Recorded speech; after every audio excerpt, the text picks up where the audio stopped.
and all the stakeholders should stand firm when it comes to the issues of violence against women and girls with disabilities. Such should be ventilated. You know, if the disability has to do with sin, somebody decides to abuse you. It happened to somebody, and the question that was asked, and they kept asking, that made the victim to get discouraged was because it has to do with a gate man and that particular girl that was sexually abused. How do you know that it is the gate man? You can imagine.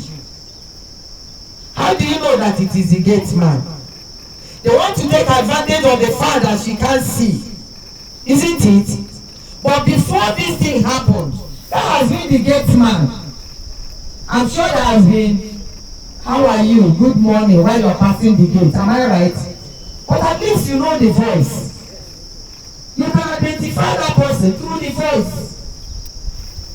So it is very, very important that you don't allow anyone take advantage of whatever form of disability you have to deprive you of your right. Knowledge of your right is very, very important. You see, the people we are talking to today, it's not all that we have in the plateau, am I right? That are with disabilities. Some are not here. So the awareness should be ongoing. From time to time we keep talking about it. Maybe the next one, some that are here today will not be there. So we keep reiterating the fact that you have to know your rights. I'll be speaking on coping with disability in an ability world. And just like she said, my story is a real one. And there are many ways to cope with disabilities, like so many ways. But I'll talk on maybe based on my own personal experience. So thank you so much to the organizers for giving me this platform and opportunity to talk. If you say you want to talk of coping with disability, there are two things in mind. First, the person with the disability, and also the society or the community. And one of the first things I would say is accepting the condition. Accepting is very hard. I know for most persons with disabilities here like me, it's not easy. It's easier said than done. Accepting is hard. I remember I lost my sight in 2019, and it was really difficult. Accepting was hard. In fact, everybody around me thought that I'd accepted, I'd moved on, everything was okay, like that. But deep within me, I knew that it wasn't that way. The first way to cope with it is to tell yourself that, okay, this has happened, and it's okay. The community might play a role in making you not to accept. In fact, I remember some people come to my house and tell me that, Oshma, you're not spiritual. You don't even know God. You this fine girl and this small girl and this, and you want to accept this thing. Say, God forbid, though. Somebody say, hey, yeah. The first thing is to accept it. The second thing again is to build your confidence. I know that I've heard of stories of people that when they maybe became persons with disabilities, they could not leave their houses. I know of a man personally that for 2 years, he did not go out of his room. Yes, 2 years, he could not leave the room. He could not go. And so I started talking to him that, okay, let's do this, let's build our confidence. And talking to him every day, I would say, okay, today go to the parlor. Tomorrow, okay, go to the door. The next day, oh yeah, let's go to the gate until he could leave the house. You have to build your confidence. It's only you that can build your confidence. Nobody will build it. For me, in fact, I do my fashion. If you see the dress I'm wearing now, in fact, you will clap for me. I build my confidence. I tell myself, because at a point I had low self-esteem. Being a person with disability is really hard. You feel you're not beautiful, you're not fine. How do you look? And all those things. It might be your leg, it might be your ear, it might be your eye like me. It's really hard. But I have to, every day I will look at myself. In fact, I'll go in front of the mirror in my room, have a long mirror and I'll go and see how fine I'm looking. Fine girl. I'll make my hair, I'll dress well like that. And the community too, the community has a role in building your confidence. Surround yourself with persons that are truthful to you. Sometimes we persons with disabilities, we have people that are not honest with us. You wear orange and green and they'll not tell you. And people outside will be looking at you and be laughing. It's true, it happens. Has it not happened to you before? Very well. Very well. It's very annoying. Like you yourself, you're feeling yourself that what you're wearing is fine. But you know, so what the community loves, surround yourself with persons that will encourage you. My family were there, solid. I had friends around me that would tell me, you can still do it. That is still building your confidence. People are marginalized, you can never have peace. And we can only start from counting one and not two. So we're starting with one. And when we're beginning to accept, we move to number what? Two.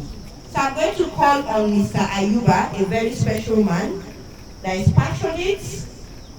He's going to talk on mobility and accessibility for PWDs. So can we clap for him? That clap. Yeah, I think the clap now is what I used to be dancing. When you're clapping, I'll be dancing.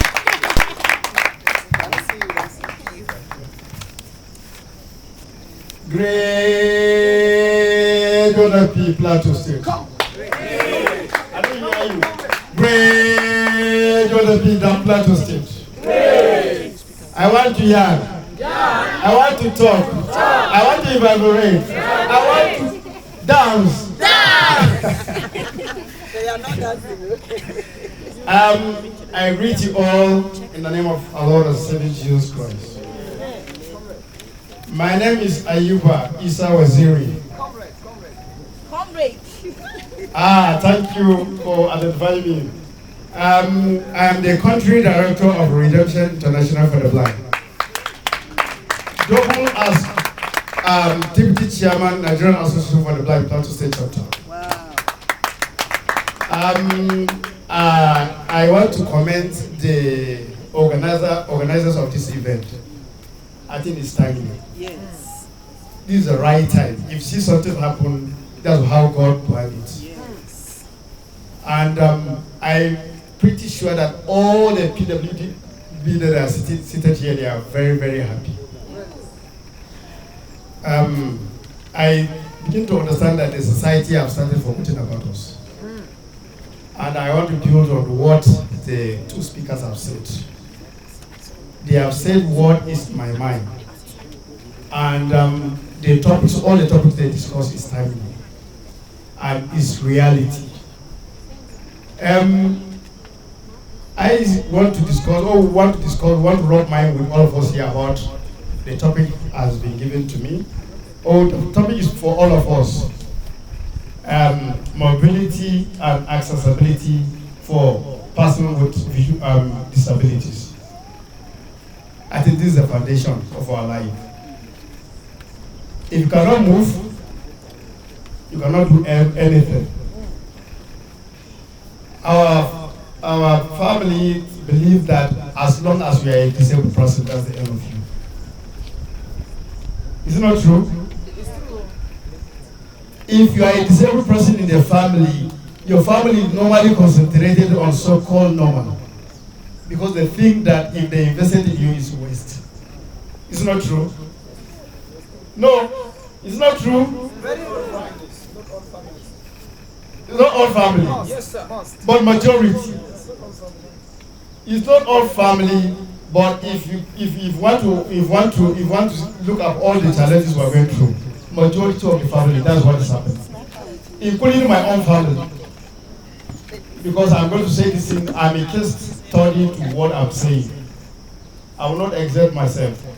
Now, mobility is a movement of. What is mobility? Please, let's discuss together. What? Yes? Can somebody define mobility for me, please? Yes, sir. All right. Yes, sir. Mobility is an ability for a blind person to move from one place to another. Thank you very much. Let's try. Any more? Okay. Yes, I really enjoy my sister. Mobility is a movement of persons from one place to another. It's not only a human being. Even you carry your goods from one place to another, you move it somewhere. Isn't it? It's a movement. Anything this with movement, carry one thing from one place, moving from one place to another, I think is mobility. Right? Now, mobility cannot go without orientation. Mobility and orientation. Mostly for PWT. If you can move and they didn't teach you how to move, I think it's a problem. That's the biggest challenges that we are facing for persons living with disabilities. More especially in Nigeria or in Africa, the challenges is much. They forgot about us in terms of building construction, in terms of road construction, in terms of everything that have to do with, movement. They don't normally consider persons living with disabilities. I remember that the time that we went to State Secretariat for our scholarship when I was in the university, we were together with one lady. I will not mention her name because I know most of you know her. She's a physically challenged, she's crawling. She left her wheelchair on the ground and we have to go to 4-story building. We the usually we are jumping, we hold the rail, we are jumping going up. She said, why can't you wait for me?